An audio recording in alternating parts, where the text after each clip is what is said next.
anong kinalain sa confession at repentance? Anong kinalain niya? Anong kinalain sa pag-inulsol, pag-obot, sa pagbukat? Anong kinalain?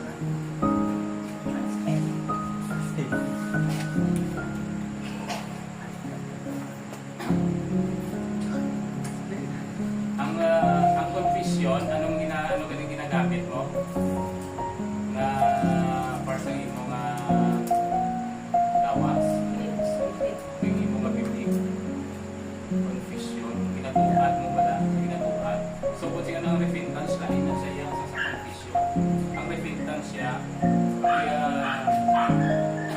change of mind, change of heart. Sa repentance, ang confession niya, sometimes, binatuad mo, pero wala sa una-una mo nga ang magbago. Kung hindi nag-ipusukon, wala sa magbago.